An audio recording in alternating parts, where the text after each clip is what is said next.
Hello everyone, আসসালামু আলাইকুম। সবাই কেমন আছেন? আশা করি সবাই অনেক ভালো আছেন। অনেক দিন পর আপনাদের মাঝে ভিডিও আনতেছি। আজকে শুক্রবার, এই জন্য ভিডিও করতে পারতেছি। এখন যাব আমি কবুতর বাজারে কবুতর বিক্রি করতে। আমি এর আগে 2টা বিজ্ঞাপন দিয়েছিলাম কবুতর বিক্রি করার জন্য। তো ওইগুলো বিক্রি করার জন্য আজকে আমি হাটে নিয়ে যাব, দেখি কেমন দাম পায়। যদি ভালো দাম পায় তো বিক্রি করবো, আর না পেলে রেখে দেবো, খুবই ছেড়ে দেবো এনে, যাই হবে হবে। তো দেখুন, এখানে আমাদের কোকা বাচ্চা ছিল, এটা আপনাদের আপডেট দিয়ে যায়, যেহেতু ভিডিও করা শুরুই করেছি। মাশাআল্লাহ, দেখুন কুকুর বাচ্চাগুলো আর এক সপ্তাহ গেলেই বের হয়ে আসবে কবে থেকে। এখানে এটা ডিম নিয়ে বসে আছে, উপরে ওইটা বসে আছে। আজকে সাফ করতে হবে, পরিষ্কার করতে হবে। সারটা আজকে সময় পেয়েছি। তো চলুন ভিতরে কবুতরগুলো আপনাদেরকে দেখায় কোন কোন জোড়া নিয়ে যাব। এই যে রেসার জোড়াটা নিয়ে যাব। তো এটা নিয়ে গিয়ে বিক্রি করবো, এটা বিক্রি করবো। এটা আমি টেক মেরে ছেড়ে দিয়েছিলাম, এই মাত্রই খাঁচায় ঢুকাইলাম। মানে এটা খুব কী জিনিস সেটা ভালো করে বোঝে না। তারপর যদি না বিক্রি হয় 2 জোড়া এনে ছেড়ে দেবো খুবে, যা হবার তা হয়ে যাবে। আর এই যে নরগুলো অনেক টাকাটাই করতেছে। এখানে আছে এক জোড়া, এটা হচ্ছে কোকা কোকা গ্রিড খাঁচে গ্রিড দিছে। এটা হচ্ছে সাড়িনের নর। আমি হচ্ছে এই 2টা নরই বিক্রি করে দেবো সাড়িনের। এই মাছটা যাক, এই যে একটা নর। আর যদি এক্সট্রা নর লাগে তাও আমাকে বলবেন, দেওয়া যাবে, সমস্যা নাই।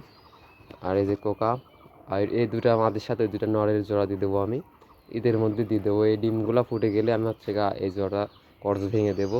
তো চলুন সোজা চলে যাওয়া যাক হাটে, অনেক সময় লেগে যাবে যেতে যেতে। তো হাটে গিয়ে আপনাদের সাথে পুরোপুরি কথা বলতেছি। তো গাইস, চলুন যাওয়া যাক হাটে। এই যে কবুতর নিয়ে নিয়েছে 2 জোড়া, শার্টিন এবং রেসার। তো আমাকে অনেকেই ফোন দিয়েছিল ভিডিও দেখে আমার কবুতর নেওয়ার জন্য, তো তাদের সাথে দামে মিলেনি, এই জন্য দেওয়া হয়নি। তো চলুন দেখা যাক হাটে গিয়ে কেমন দাম পাই। হাটে গিয়ে যদি দাম ভালো না পাই তো অবশ্যই কবুতরগুলো ব্যাগ নিয়ে এসে খোপে ছেড়ে দেবো। খাঁচায় আর কবুতর আমি পালন করব না, খাঁচায় কবুতর পালন করতে অনেক সময় লাগে, এই জন্য। তো চলে আসলাম হাটে, হাটের ভিডিওগুলো দেখেন। তো হাটে অনেক কবুতর উঠেছে, মাশাআল্লাহ, অনেক সুন্দর সুন্দর কবুতর আছে, এইগুলো আপনাদেরকে দেখাবো। তো এখানে এক ব্যাপারে আসছে, আমার কবুতরগুলো দেখতেছে। আর এর মধ্যে একটা কাজ হচ্ছে, সেটা হচ্ছে রাস্তা থেকে আমার রেসার কবুতরটা বিক্রি হয়ে গেছে, এই জন্য ওটার ভিডিও করতে পারিনি। একদম রাস্তা মানে হাটে ঢুকতেই কবুতরটা বিক্রি হয়ে গেছে। তো ওই ভাই দাম বলতেছে, আমার সাথে দামাদামি করতেছে। তো দামাদামি হলো না, এই জন্য আর কি রেখে দিলাম। তারপর আবার হাটে থেকে বের হওয়ার সময় আলহামদুলিল্লাহ আমার হচ্ছে জোড়াটা বিক্রি হয়ে গেছে। তো কত টাকায় বিক্রি করলাম সেটাও জানালাম না আপনাদেরকে। আপনারা সবাই কমেন্ট করে জানাবেন যে কত টাকা বিক্রি হতে পারে। এখানে এক জায়গায় দেখতে পাচ্ছেন হাউস পিজন, মাশাআল্লাহ কবুতরটা অনেক সুন্দর বড়। এখানে আছে, এটাকে কী বলে আমি নিজেও জানি না, এখানে লাহোরে আছে। তো আপনারা চাইলে আসতে পারেন পাবনা হাজিরহাট, এখানে সুন্দর সুন্দর কবুতর ওঠে। তো এই বাসায় গিয়ে আপনাদেরকে দেখাচ্ছে এখন বর্তমান কী অবস্থা আমার খামারে। রাজশাহী গিরিবাজ আছে, অনেক কবুতর ওঠে। তো চলুন বাসায় গিয়ে আপনাদের সাথে একবারে দেখা হচ্ছে আমার। তো হাট থেকে বাসায় চলে আসলাম, কবুতর আলহামদুলিল্লাহ 2 জোড়ায় বিক্রি হয়ে গেছে। তো কত টাকা বিক্রি করলাম সেগুলো আপনাদেরকে বলবো, তার আগে দেখুন এখন অনেক রোদ। আর এই পাশে হচ্ছে কি কবুতরটা ব্রিডিং করার জন্য মস্তি করতে, দেখুন ব্রিডিং করবে। এদের কিন্তু বাচ্চা আছে অলরেডি, কোকার দেখতে পারছেন কিনা জানি না, এদের বাচ্চা আছে মাশাআল্লাহ, ব্রিডিং হয়ে গেল।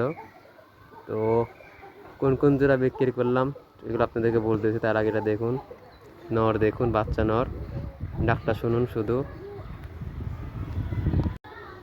তো একজন কল ছিল জন্য কেটে দিলাম, কেটে দেওয়ার ভিডিও করা শুরু করলাম। তো আমি কোকা কবুতর কেন পালন করব, শুধু এটা নিয়ে ভিডিও সামনে আসবে একটা। তো আজকে বেশি ভিডিওটা লং হয়ে যাবে, এই জন্য ভিডিও দিব না আজকে বেশি বড় করে। দেখুন উড়ে উড়ে বেড়াচ্ছে, মাশাআল্লাহ অনেক সুন্দর ডাকতেছে। এই মাদিটার সাথে আপনার কোকার সরি শার্টিনের জোড়া আছে, এটা জোড়া ভেঙে দিয়ে ওটার সাথে জোড়া দিয়ে দেবো আমি। এরকম একটা সেম নর আছে আমার, এরকম সেম একটা মাদি আছে, তো এগুলো জোড়া দিয়ে দেবো। তো সবার কাছে একটা অনুরোধ থাকবে, আমার চ্যানেলটিতে আর 200টা সাবস্ক্রাইবার হতে মাত্র 3টা বাকি, তো সবাই পূরণ করে দেবেন 3টা। আজকে ভিডিও এখানে শেষ করছি, ভালো থাকবেন, সুস্থ থাকবেন, আল্লাহ হাফেজ।